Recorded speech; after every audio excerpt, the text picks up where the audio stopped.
Welcome to Ganga news. వార్తలు చదువుతున్నది బంగిలింగరాజు. కార్పొరేటర్స్కి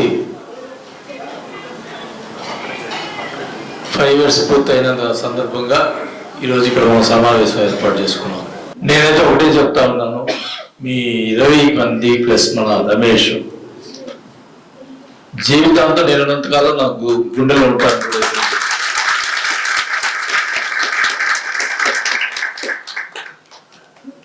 నేను సహాయం చేసిన చాలా మంది ఉన్నారు, చాలా ఎక్కువ బిల్ పొంది ఉన్నవాళ్ళు. వాళ్ళు నాకు హ్యాండ్ ఇచ్చారు. పోనీ వాళ్ళ కలో వైసీపీలో ఉండటం ఇష్టం, లేకపోతే టీడీపీలో పోవటం ఇష్టం ఉండొచ్చు, కానీ పూర్తిగా సహాయం పొంది మాట్లాడే వాళ్ళు ఉన్నారు చూసారా. నేను అనుకునేవాడు దేవుడు శిక్షిస్తాడు ఎవరికి, కానీ నేను కూడా నిశ్చయించుకున్నాను, నాకు అవకాశం వస్తుంది నెక్స్ట్ వాళ్ళ సంగతి తెలుస్తాను. నాకు తెలిసి నేను ఎవరికి అన్యాయం అనేటువంటి నేను చేయలే. నమ్మూరు 5-7 పోటీ చేసినా కానీ నేను ఎవరిని కూడా ఒక్కరిని కూడా ఇబ్బంది పెట్టలే. నేను నాకు తెలిసి ఆ గుప్తా నాకు కొట్టాడు మన ఉబాని, అది నేను నా ప్రమేయం కాదు, కొట్టి ఆయన వీడియో తీసాడు ఆయన షో కోసం. అంటే ఎన్ని మాట్లాడినా కూడా నేను ఊరుకున్నా. కానీ మొన్న తెలిసింది ఇట్లా అంటుకుంటారా ప్రజలు, ఇంట్లో నమ్మకం ద్రోహం చేస్తారా నమ్మకంగా ఉండి అనేది. నేను వైసీపీ నుంచి పార్టీ మాట్లాడే కారణాలు చాలా ఉన్నాయి, అవి నేను ఇప్పుడు చెప్పదలుచుకోలే. కానీ నా నుంచి బయటికి పోయి మాట్లాడిన వాళ్ళు నేను ఎవరు వాళ్ళకు ద్రోహం చేయలే, వాళ్ళు సహాయంగా చేశాను. చెప్పమనండి వాళ్ళకి ఎంత ద్రోహం చేశాను, ఎందుకు మాట్లాడాల్సి వచ్చింది.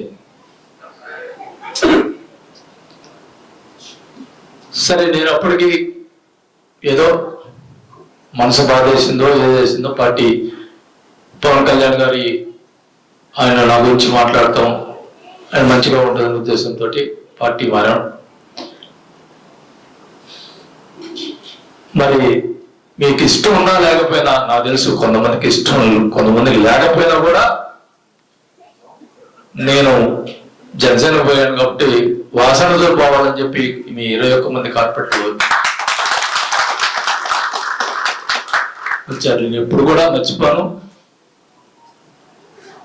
అసలు లాస్ట్ టైం ఏమనుకున్నా అంటే, లాస్ట్ మనం పోటీ చేసేది లాస్ట్ ఎవరిసారి అని అనుకున్నా. వాస్తవంగా ఓటమితోటి చివరిసారి బాగుండదు, గెలుపుతోటి కావాలనే ఉద్దేశంతో ఖచ్చితంగా మళ్ళా పోటీ చేయడం జరుగుతుందని కూడా తెలియజేస్తాను. నేను అప్పటికి 1.5 సంవత్సరాల పాటు కూటమిలో ఉన్నాం కదా, ఎక్కడ నేను ఏమైనా ఒంగోలు వస్తే ఏమైనా విషయం మాట్లాడితే నా వల్ల కూటమి ఏమైనా ఇదవుతుంది అని చెప్పి నేను 1.5 సంవత్సరాల పాటు అవతల వాళ్ళు ఏం మాట్లాడినా మెదకులో ఉన్నా. వాళ్ళు చేసే తప్పులు చుట్టూ నన్ను తిప్పుతున్నారు, ఇది నాకు అర్థం కావట్లా. అప్పుడు వైసీపీలో ఉన్నప్పుడు బంకుల దగ్గర మనుషులు పెట్టి దొంగ మాటలు చెప్పారు.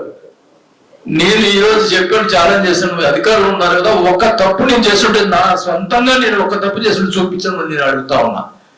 దానికి సమాధానం ఉండదు. అభివృద్ధి అంటే దాటేసి అభివృద్ధి అంటున్నాడు. నేను ఒకటే చెప్తా ఉన్నా, అభివృద్ధి రోడ్లు రంగు పూసావు తప్పే ఇంకేం అభివృద్ధి చేసావు ఒక చోటు నేను అడుగుతాను. నేను ప్రజలకు ఉపయోగపడడానికి మెడికల్ కాలేజీ రెసిడెన్స్ హాస్పిటల్ అరవచ్చినాలు పోయేది తీసుకొచ్చి గొడవ చేసి తీసుకొచ్చాయి. అట్లాంటిది ఒక్కటి నువ్వు చేసావా అని అడుగుతా ఉన్నా. రోడ్లు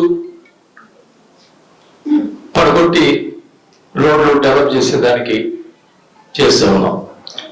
ఉదాహరణకు నేను చెప్తున్నా, నేను కూడా ట్రంప్ రోడ్డు వెడల్పు చేద్దాం అనుకున్నా. ఆ రోజు మీటింగ్ పెట్టారు. పెట్టి వాళ్ళు మొత్తం ఏదో ఫుట్పాత్ పక్కన కొడదామని చెప్పంటే లేదంటే మాకు చాలా ఇబ్బంది అని అన్నారు. నన్ను నా మెంటాలిటీ ఎవరికి ఇబ్బంది పెట్టడం ఇష్టం లేక సరే నేను వదులుకున్నా.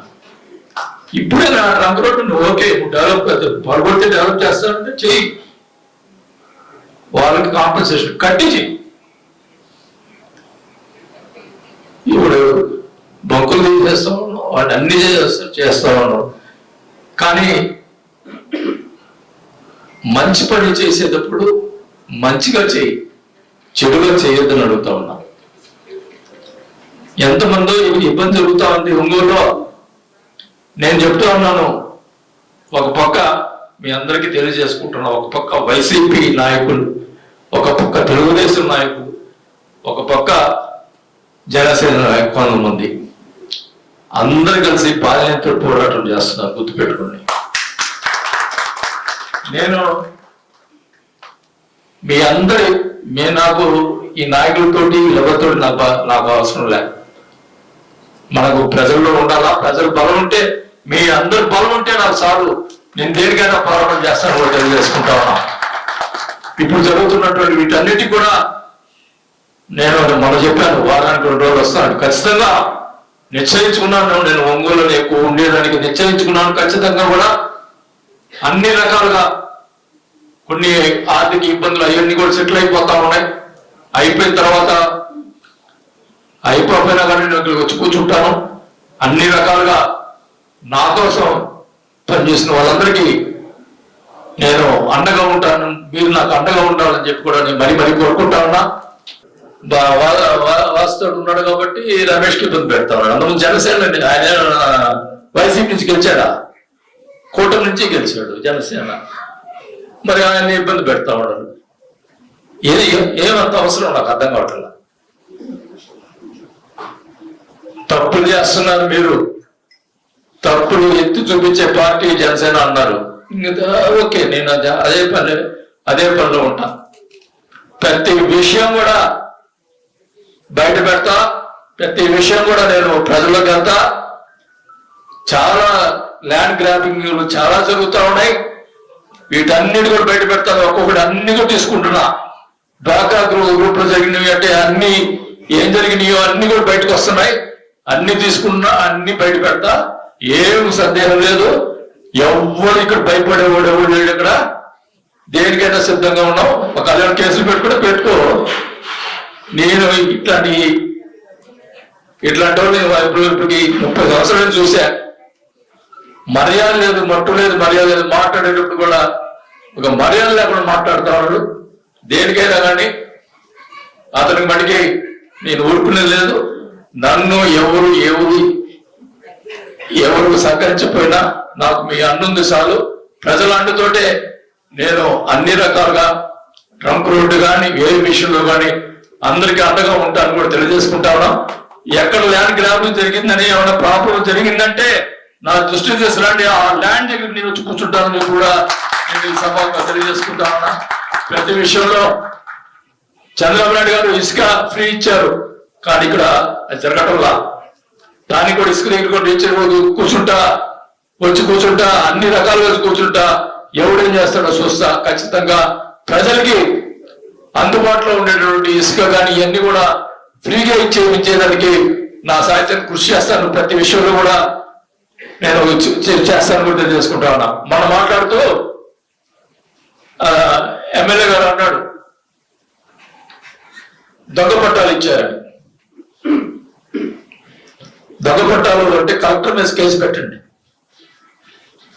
దొంగ పట్టాలు ఇచ్చింది ఎవరు? కలెక్టర్. కేసు పెట్టండి. అయితే దొంగ పట్టాలు ఇచ్చి ఉంటే ఏం మాట్లాడతారండి?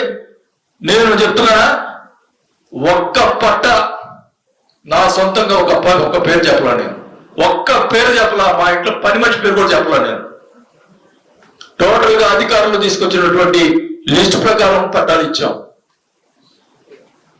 నిజాయితీగా ఇచ్చాం. ఊరికే వచ్చినట్టు అబద్ధాలు మాట్లాడటం, ఇట్లా మాట్లాడటం మంచి పని కాదు. ఇప్పుడు దాంట్లో 13,000 మంది లేరంట. మన ఆయనే చెప్తున్నాడు 13,000 మంది లేరు. ఇంకా అధికారులు ప్రతి ఎవరు అయితే ఏ వార్డులో అయితే 1300 లేరు అని లిస్ట్ ఇచ్చారో ఆ అధికారులందరినీ సస్పెండ్ చేయండి. ఏం మాట్లాడతారు? 13,000 మంది లేరా అంటే నువ్వు మేము ఇచ్చిన దాన్ని డైవర్ట్ చేసి చేయడానికి ప్రయత్నం చేస్తా ఉన్నారు. ఇది మంచి పద్ధతి కాదు. అన్ని అడ్డుకుంటాం. కరెక్ట్ గా ప్రజలకి మంచి జరిగేదానికి చూసేదానికే ప్రయత్నం చేస్తాను.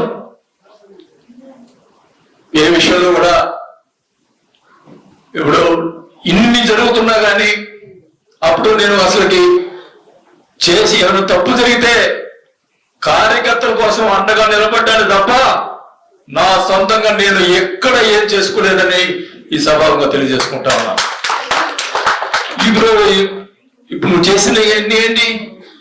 అప్పుడు మా మీద ఏదైతే అబద్ధాలు చెప్పావో అవన్నీ ఇప్పుడు నువ్వు నిజాలు చేస్తున్నావు. నువ్వు చేస్తున్నావు ఆ పనులు. డ్వాక్రా గ్రూప్ లో ఏం జరిగినాయి మాకు తెలీదా?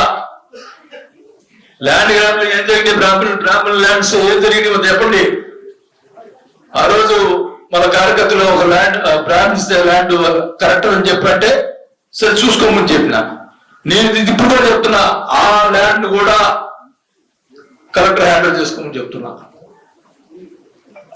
ఆ ల్యాండ్ కానీ ఎంత బ్రాహ్మణ్స్ సంబంధించిన అన్ని కూడా అవన్నీ కూడా బయట పెడుతున్నా. ఖచ్చితంగా అవి కలెక్టర్ హ్యాండిల్ చేసుకోవాలా. ఎవరు కరెక్ట్ ఉంటే వాళ్ళకి చేయాల్సిన అవసరం ఉంది.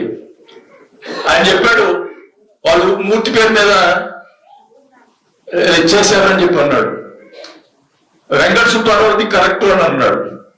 అయ్యా వెంకట సుబ్బారావు గారు నీ మీద కేసు వేసాడు గుర్తుందా అడుగుతున్నా.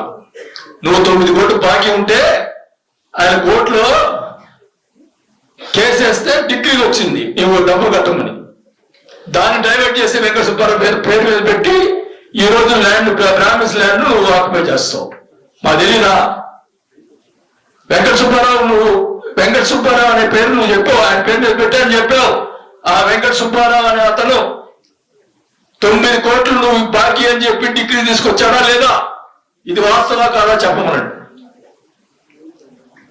ఇన్ని అరాచకాలు చేస్తూ ఎవరు లెటర్ రాస్తే కిరణ్ అనే అతను లెటర్ రాశాడు, ఒప్పుకున్నాడు. అతను నేనే లెటర్ రాశానండి. అతను నేను రాపించాలని చెప్పి నా మీద ప్రచారం చేస్తాడు. కిరణ్ అనేవాడు నీ పక్కన ఉండేవాడు. నువ్వు ఆయన లెటర్ రాస్తే నీ మీద నువ్వు చేసే అరాచకాలు అనే లెటర్ రాస్తే అది బాగాలేని వారు హైదరాబాద్ కూర్చొని రాపిస్తున్నాడట. అంత నీచమైన రాజకీయం నా చేత కాదు. ఏదంటే డైరెక్ట్ ఫైట్ చేస్తా. ఇప్పుడు డైరెక్ట్ గా మాట్లాడుతున్నా. నాకేంటి భయం? ఉన్నది మాట్లాడతా.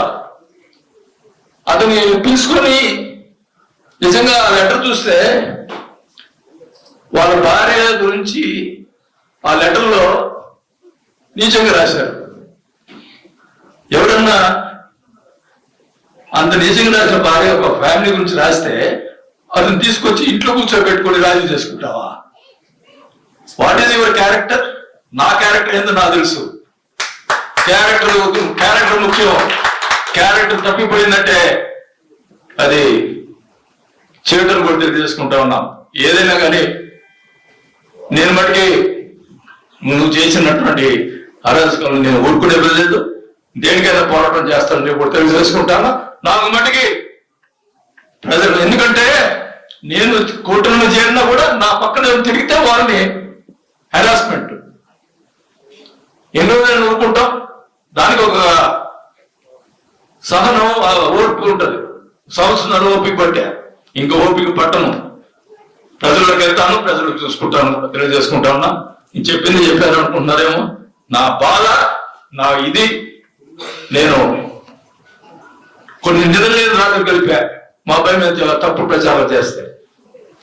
ఆ బాధ అనేది నిజంగా చేస్తుంటే బాగుండదు. వేరే 100 కోట్లు సంపాదించుంటే అక్కడ బాగుండదు నాకు. కానీ నా డబ్బులు బాగొట్టుకున్నా, నా ఆస్తి బాగొట్టుకున్నా, నా మీద ప్రచారం, మా అబ్బాయి మీద ప్రచారం చేసి ఈ రకంగా చేసి నేను ఏం చేసినా కానీ 5 సంవత్సరాలు లాస్ట్ 5 ఇయర్స్ కార్యకర్తల కోసం చేశాను తప్ప నా సొంతంగా ఏది చేసుకునేదని కూడా ఈ సభాంగా తెలియజేసుకుంటూ, మళ్ళా కూడా నేను ఎలక్షన్స్ లో గెలిస్తే కార్యకర్తల కోసం చేస్తాను తప్ప నా సొంత కోసం నా కుటుంబం నుంచి ఎప్పుడు నేను ఆలోచించలేదు. మరి మీరందరూ కూడా మనమందరూ కూడా కష్టపడదాం. ఈ 3 సంవత్సరాలు మనం ప్రజల్లోకి వెళ్తాం. తప్పకుండా మీకు మంచిది. మీరు నాకు అండగా ఉన్న వాళ్ళందరికీ ముందుగా మీకు మంచి చేసి తర్వాత నేను ఏమేమి చేసుకుంటాను కూడా తెలియజేసుకుంటూ నాకు ఈరోజు మీరందరూ కూడా మళ్ళా కూడా మీరేమి ఇదవ్వదు. అందరికీ కొంతమందికి అందరికి రాకపోవచ్చు కానీ కొంతమంది మళ్ళా కార్పొరేట్లు అవుతారు. అది నా గ్యారంటీ. మీరు సొంతంగా ఇండిపెండెంట్ గా గెలిపించుకుంటే అవకాశం నేను చూస్తున్నాను కూడా తెలియజేసుకుంటా ఉన్నాం. ఖచ్చితంగా మన జనసేన నుంచి ఇక్కడ తెచ్చుకుందాం.